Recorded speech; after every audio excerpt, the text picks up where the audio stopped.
kita bisa buka fitur pembelian produk. Nah, di sini kebetulan ada beberapa pembelian yang sudah saya lakukan. Kemudian kita ingin membuat pembelian baru. Kita bisa klik buat pembelian baru. Di sini tanggalnya, pilih suppliernya, Toyota Indonesia. Nah, kemudian di sini cari produknya. Kita bisa pakai scanner atau langsung ketik di sini. Atau kita bisa klik kelola. Apabila produknya belum ada, kita bisa klik kelola, tambahkan produk di sini. Tuh. Nah, kebetulan di sini saya cari aja dari sini. Misalnya saya belanja hari ini air keras, adjustment belt, sama air refresh AC expander. Oke, di sini bisa kita tambahkan jumlahnya. Nah, diskonnya bisa kita kasih di sini, misalnya diskon 10%. Oke. Nah, untuk pilihannya di sini kita bisa memilih jenis pembayaran. Untuk pembelian ini kita cash atau hutang. Nah, jika hutang, kita pilih hutang. Nah, kemudian di bagian kanan juga kita bisa tambahkan PPN-nya. Misal PPN itu ada 11%. Nah, jadi grand total untuk pembelian ini kita 120 juta 101.989 setelah masuk PPN. Oke. Nah, ketika kita pilih jenis bayarnya hutang, di sini wajib kita masukkan jatuh temponya. Misalnya tanggal jatuh tempo itu di bulan Juni tanggal 11. Untuk uang mukanya misalnya tidak ada. Nah, di sini kita beli dengan cara hutang. Ketika sudah selesai, kita bisa klik tombol simpan. Oke. Pembelian tadi akan masuk ke daftar list. Nah, jadi di sini akan masuk tanggal 11 Mei 2026, nomor invoice, supplier, grand total, pembayarannya kredit, statusnya unpaid. Berarti belum dibayar. Nah, di sini kita lihat juga, bisa kita lihat detailnya apa-apa aja yang kita beli tadi. DP-nya tidak ada dan sisa hutangnya 120.101.989. Nah, selanjutnya di sini kita juga bisa edit invoice-nya, atau kita bisa hapus pembeliannya ketika ada kesalahan. Oke, seperti itu cara kita melakukan pembelian produk dengan cara hutang. Nah, selanjutnya pembelian yang sudah kita lakukan secara hutang tadi akan masuk ke menu hutang pembelian. Nah, kita bisa buka hutang pembelian. Nah, di hutang pembelian ini sudah masuk yang barusan kita input tadi, yaitu tanggal 11 Mei 2026, nomor invoice, supplier, jatuh tempo, grand total, PPN. Nah, kelihatan semua di sini ya. Ketika kita ingin membayar misalnya karena ada yang sudah jatuh tempo atau ingin jatuh tempo. Nah, untuk membayar invoice ini atau membayar hutang kita, kita bisa pilih dulu satu datanya. Untuk kita checklist. Misalnya saya ingin membayarkan invoice yang nomor 1 dan nomor 2. Kita bisa checklist di bagian ini, checklistnya. Nah, ketika kita sudah klik checklist, maka tombol buat request pembayaran ini nanti akan secara otomatis aktif. Misalnya kita klik buat request pembayaran. Nah, di sini buat request pembayaran akan menampilkan informasi dari total invoice yang kita pilih tadi. Nah, di sini akan ada informasi dua invoice terpilih.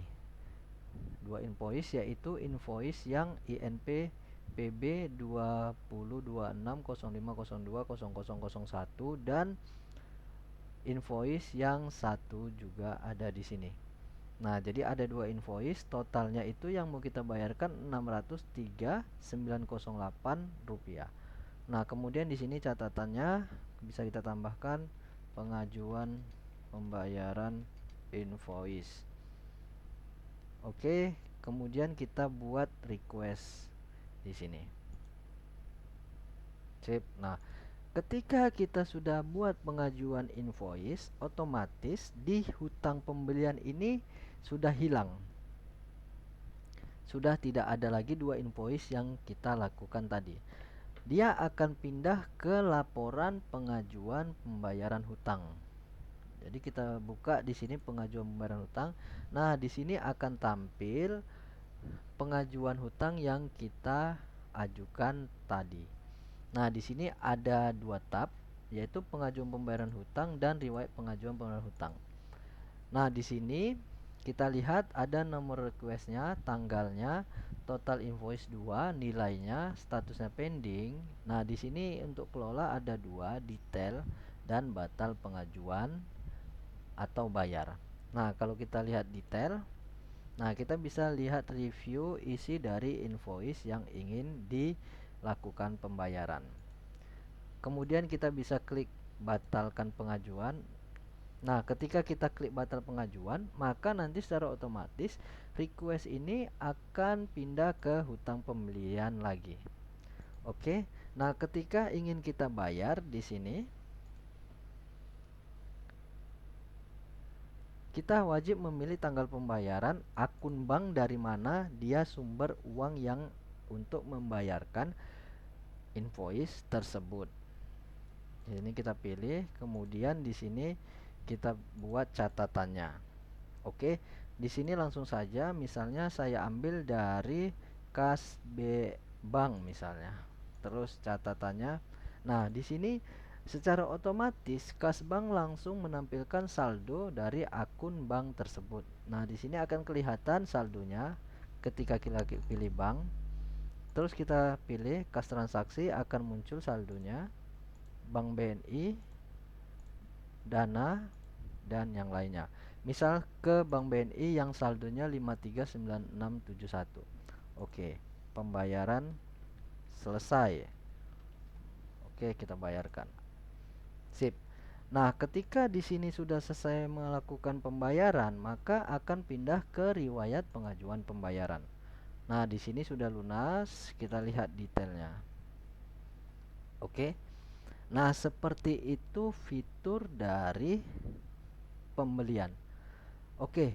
Nah, karena fitur pembelian ini berpengaruh dengan stok dan keuangan, maka saya akan menjelaskan juga stoknya.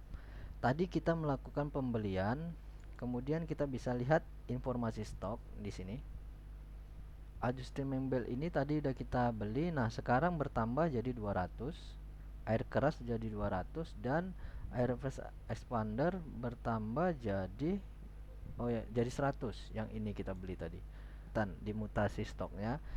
Nah, seperti air refresh AC itu jumlahnya 100 dari referensi pembelian yang kita lakukan tadi. Nah, di sini akan kelihatan semuanya. Oke.